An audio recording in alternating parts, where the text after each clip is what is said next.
Vegetable and seed oils, as you may have noticed, are getting a lot of attention in the media these days. And I'm telling you, there is this ongoing debate as to whether or not these oils are healthy for you. And this debate has been going on for years, possibly even decades. However, I believe one of the main reasons this debate is so much talked about these days is because Robert F. Kennedy Jr. is the health secretary, and he has some very strong opinions on this topic and other health related topics. I'm not going to get political in this episode, just to be perfectly clear.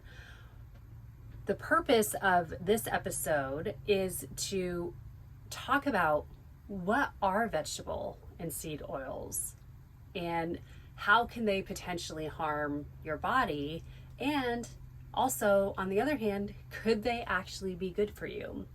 And then I'll dive into a little bit about how to kind of sift through all this information on the internet, because I feel like this is one thing that holds people back from actually making healthy lifestyle changes, is because it can be incredibly overwhelming to constantly be reading this is good for you and this isn't good for you, and there's all these debates in the health and wellness space.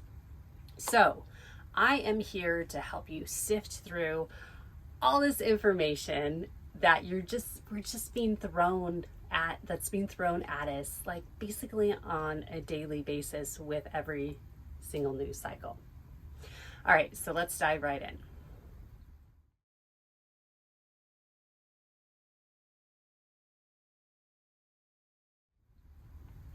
All right, so first of all, what are vegetable and seed oils? Well, they're obviously oils that come from seeds and vegetables. And one of the main differences between vegetable seed oils and like other oils like olive oil, tallow, avocado oil, lard, butter, all those, it's really the way they're processed. So when vegetable seed oils like canola oil and sunflower oil, not all of them, just to be perfectly clear and totally honest, a lot of them are processed at super high heat. So what does this do? This actually damages the molecules on the fat cells, okay? So when they're damaged and you consume them, it causes damage in your body. Now, olive oil and avocado oil are generally agreed upon between like the vegans, the paleo people, the carnivore people, that these are both healthy oils for you. However, there is one caveat. There are some avocado oils and olive oils that are not processed in a healthy way. So meaning they could be processed at high heat as well. The thing with avocado oil, and I'm still not clear on olive oil with this, but it's been said that olive oil, though these fat molecules can sustain a very high heat without becoming damaged. So what does that mean? Why is that important to consider when choosing these oils? Well, when you're cooking, like you're cooking on medium or high heat, you want to make sure that obviously the molecules in the oils that you're using aren't being damaged, because that damage is going into your body and it's oxidizing it. So that's another reason why the coconut oil and avocado oil, lard, tallow are more prominent and more, I guess there's a lot of health advocates saying that these are better oils to cook with because they can withstand that high heat, so there's not going to be any damage to the molecules or very little. I don't know. I'm not a scientist. I'm just sharing with you what I know. And I research this stuff a lot because I geek out on it. It's my jam. So anyway, so going back to the vegetable and seed oils, well, you can't. So if you're asking yourself, well, but Melissa, can I just use it for salad dressings then? Maybe. But you still run the risk of these seed oils and vegetable oils like canola oil being the way they're processed. So even if you don't use them for cooking and you personally are not heating them to a high temperature, then they could already be damaged when they're in your salad dressing bottle. Okay. All right. So let's talk a little bit more about how they could be healthy and unhealthy for you now that we know what they are and kind of what the drama around them is.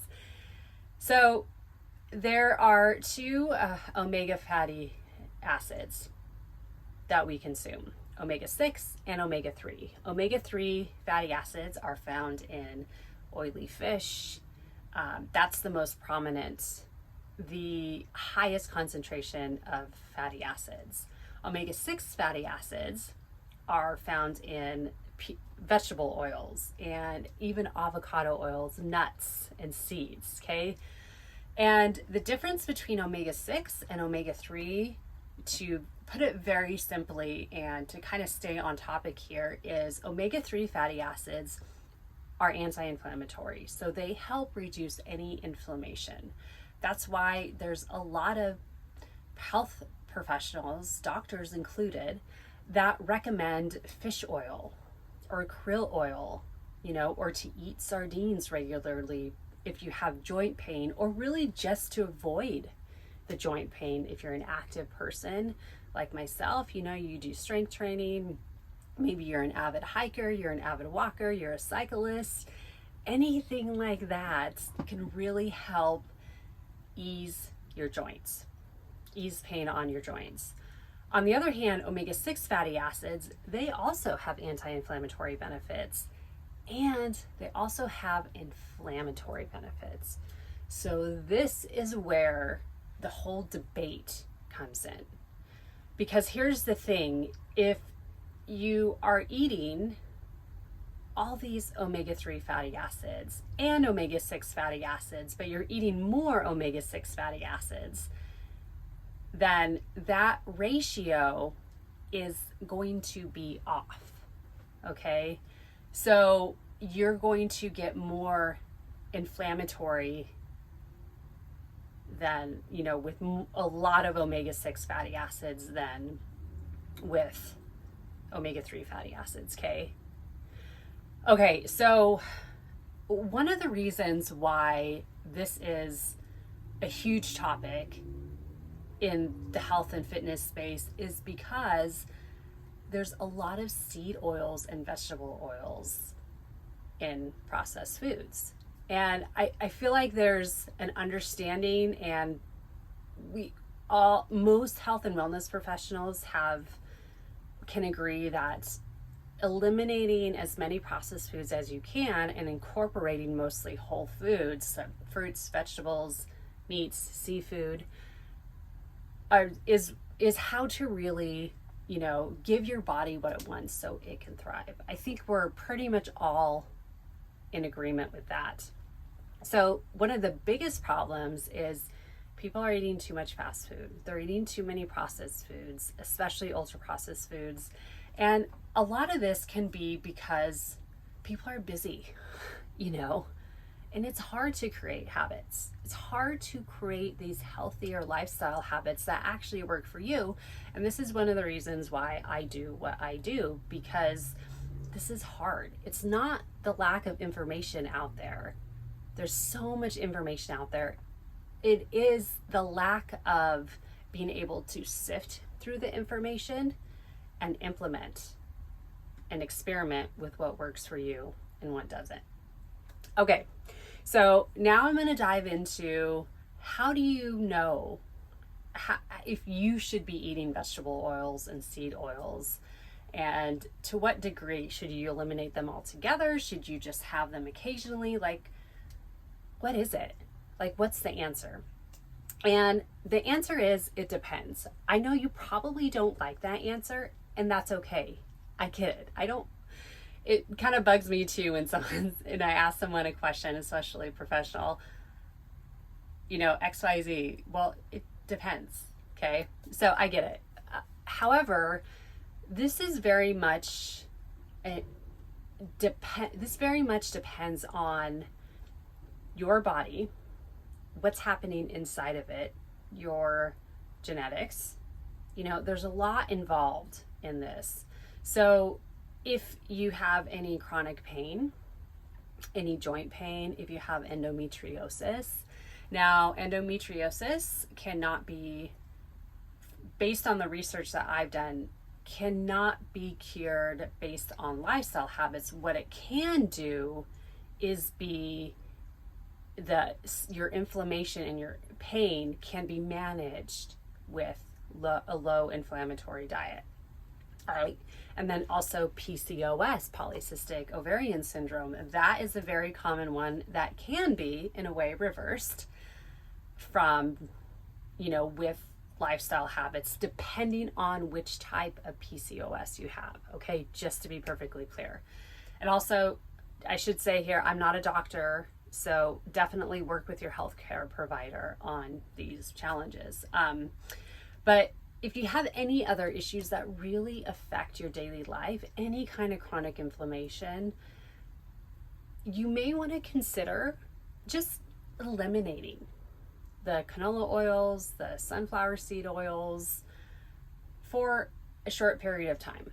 Okay, try it first for a week and then add another week and then just build upon that and see how you feel. Like, really take note of how you feel.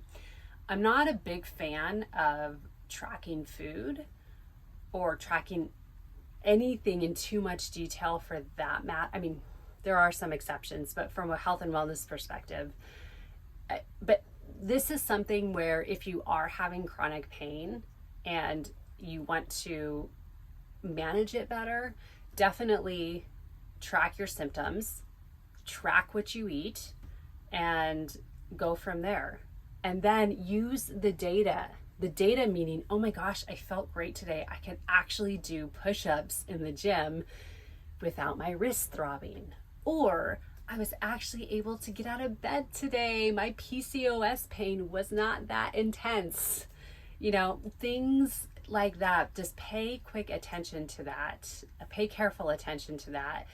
So that way you can decide whether or not eliminating these vegetable and seed oils from your diet could benefit you, because you never know. Everyone's body is different. I can't do a lot of dairy. I could do butter, but that's it. No cheese for me.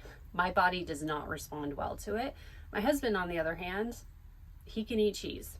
He can eat whey protein. I cannot eat that stuff. So it's really just about experimenting on your own body and just figuring out what works best for you. Another thing that can be, if you're having fertility issues, this can be one great reason to eliminate, vegetable and seed oils, because maybe you have too much inflammation and you're eating too much. So there's kind of like a fine line and kind of a little bit of a gray area with vegetable and seed oils, because while they may not inadvertently be super bad for you if you don't eat a lot of them, they also may not be healthy for you if you eat a lot of them. So really, the jury's still out. And in my opinion, with all of this health stuff, it's really what works best for you. Some people can tolerate mostly whole foods and a little bit of processed food. Other people have to do all whole foods all the time. Other people can do a little bit more processed food and maybe a little less whole foods than their friend or brother or sister. So it's really all on an individual basis. So, okay, I hope that clears that up for you a little bit. If you ever want to chat about this in more detail, You're welcome to book a free wellness strategy session with me on my website. Just go to melissaking.net. In the upper right side, click on book a call, and you could schedule a time to chat with me, and I'm happy to chat with you individually about vegetable and seed oils. All right, thanks for watching and or listening.